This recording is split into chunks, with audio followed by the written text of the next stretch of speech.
Hi, welcome to this video about trading options, where we will be looking at the execution risk when trading options. Let me first give you some color on my background.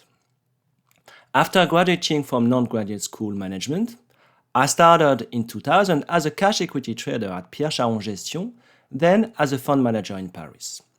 In 2004, I moved to London, where I joined the hedge fund Griffin Capital Management on their long-only product, then on their long-short fund. From 2009 to 2018, I was a proprietary trader in London. Then, since 2014, I have been mentoring traders from all over the world, and I launched in October 2019 a comprehensive investment process with a 4x4 video series. Let's look first at the options and how to avoid rookie mistakes. I wanted to record this presentation as one of my mentees came recently with a similar situation as he was holding an option position. As always, my videos are by no means investment advice, hence do not take the names, tickers or IDs at face value. In this video, I will try to quickly cover some options basics, looking at the option chain, the intrinsic value versus the last, how often is the option trading? Be aware of stale price. How liquid is the option? Market maker versus liquidity or bid offer. And finally, the order execution. In the slide here, we have the option chain for the stock Planet Fitness with the expiry November 2020. Before anything, you have to know that options have a multiplier. In this example, and very often with stock options, they carry a 100 times multiplier where each options contract control 100 shares of stock, meaning as well that the cost of an option has to be multiplied by 100. So in this example, if you look to lift the offer on the call, 15 here, which is lifting the ask at 14.5, you will have to pay $4,550. Here, I will be taking a similar example to the one that happened recently to one of my mentees. Few months ago, he bought similar to 45 calls at around $2 and was now thinking about taking profit by closing his position after a good run. So here we had the option change. We have the following characteristics for the call option. The option is maturing on the 20th of November with a 45 strike price when the underlying is last trading at 58.59.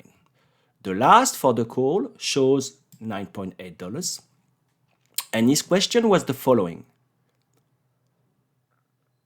Why the difference between exercising the option here and selling the shares immediately, meaning 58.59, getting the shares at 100, minus the 45, minus the price of the call, giving you 1,159 PNL. And selling the option in the market with the last at 9.8 times 100, minus the initial cost of the option, 780. Here we got a very important warning to make. For most of you, hopefully it's going to sound obvious, but do not look at the last when trading options, but look at the bid-ask. Reality is you need to check the bid-ask and not the last, as the option could be barely trading. This is something that we're going to be covering here, where you need to be aware of stale price. A stale price is an old price of the asset that does not reflect the most recent information.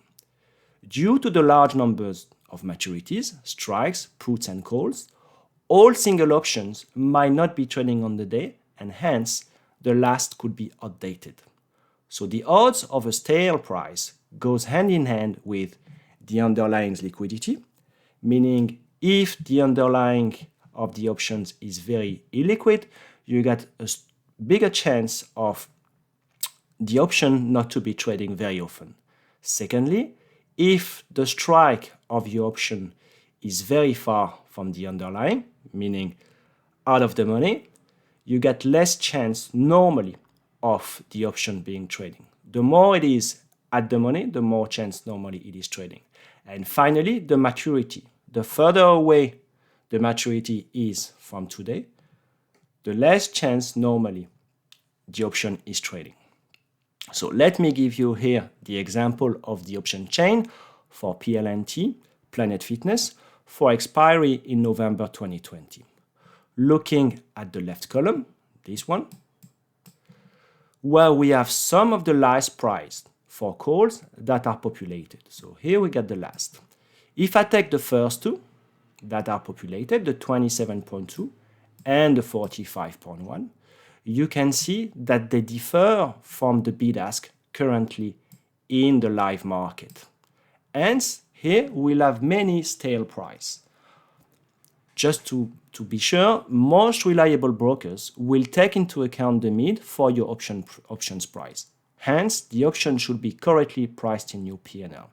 Still, you need to be careful when you unwind the position or when you enter a new position. So quickly, let's look at the options quick introduction with the premium. When buying an option, the amount paid by the buyer of the option to the seller to gain the rights is called the premium. And for the premium, the formula is the option price equals the time value plus the intrinsic value. So intrinsic value is the value of an option if it were exercised immediately. The intrinsic value is the difference between the price of the underlying asset and the strike price of the option. So first warning here is the last is not necessarily where the option is really trading. Option price equals time value plus intrinsic value. So if that is equals and the intrinsic value is the value of an option, if it were exercised immediately, the intrinsic value is the difference between the price of the underlying asset and the strike price of the option. Here we will have the last at 58.59 for PLNT, the call strike at 45, meaning the intrinsic value equals 58.59, which is the last, minus exercising the option at the call strike, and you will end up with a 13.59 intrinsic value that you have to compare to the last that is showing 9. Again, we know that we should not be looking at the last, but looking at the bid offer. So here that is confirmed by looking at Reuters, where I checked quickly, and I can see that the last time this option traded in the market was on the 5th of August 2020. And here we had the price of 980. So the question now is, where was the stock trading on the 5th of August? So on the 5th of August, the stock was trading between 52.50 to roughly 50, whereas now it is, yes, trading at 58.50. So where was the stock trading when it was at this price, 980, was on the 5th of August. Between 52.5, and now we got a 15% change, which completely explains the change of the bid offer. So what really matters is not the last, as I said, but the bid offer. So let's come back on the call that we own. We own the call that is trading between 14.5 and 15.6. So that gives us a 7.5 bid offer, the difference between the price on the bid and the price on the ask. Why? Because this is a market maker market, meaning that market maker are putting a bid offer, and the spread between the bid and the offer might differently be wide. And obviously, the less liquid is the underlying, the wider is going to be the bid offer. So what you would like to achieve is a good execution with a limit order on the mid. For instance, if you would like to be selling the option, the call, you don't want to be hitting the bid at 14.5. What you would like to be doing is the mid, and the mid between 14.5 and 15.6, meaning roughly a price of 15.05. So you'll probably put the order around $15 to lure the market maker. So that's similar here with the options for the quick introduction with the SPY example. Here we got the SPY that is trading in August 25th, 2020 between 93.27 and 94.02. As you can see, that is very different from the last. Why? Because I took a November option that is not that liquid. So here, be careful. The same story here with the bid as different from last, but you will have a smaller bid offer, which is less than 1%, because the SPY is much more liquid. So the last is not representative of where the market is really trading. The better liquidity of the SPY is, as it is one of the most liquid assets, with a smaller bid offer. But what you will experience is when the market is really volatile, as we experienced in March of this year, for example, the bid offer will become wider and the execution could become more expensive. More importantly, you will realize that when there is a real panic in the market, actually the market makers are not making their jobs anymore and they are almost leaving the market. Finally, to come back to my Mentee example, he had a call option trading. So the option execution is extremely important here, and I would like to take this example. So the call bid in the case of my Mentee was trading at 24.90 and the call ask was at 28.30. His initial cost was $950. So scenario one, if you just take the order and you hit the bid at 24.90, you will get 24.90 minus the initial cost of the option times 100, again with the multiplier, which gives you $1,540.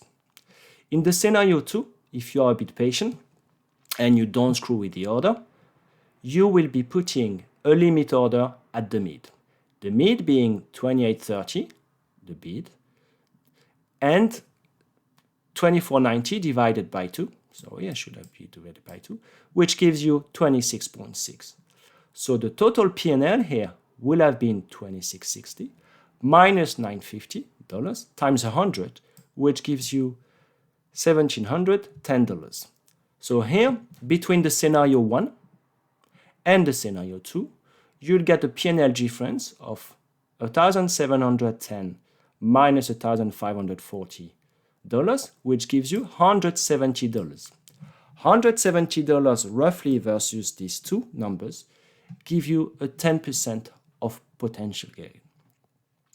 So what is extremely important as well here is because of this bid offer, the execution could be making a big difference. In a trade like this one, the difference in the bottom line at the end of your trade is 10%. So imagine that you do one option every day, or if you do one option, let's say every week, 170 times 52, you end up with something like $10,000 every year. So that is a lot of money. So what we covered today was about a quick introduction about options. I hope this quick introduction on options and about this specific issue will help you. That is typically one of the many things I will be covering in the 4x4 video series and in the mentoring.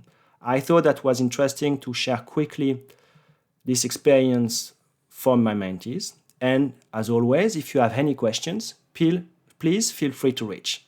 Bye now.